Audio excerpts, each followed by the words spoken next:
There's a quiet dignity in the way steel prepares for the world. We don't see a machine, we see a 1.5-ton sanctuary for transformation.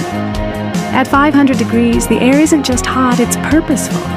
It's where the moisture of the past evaporates, leaving behind nothing but raw, hardened integrity.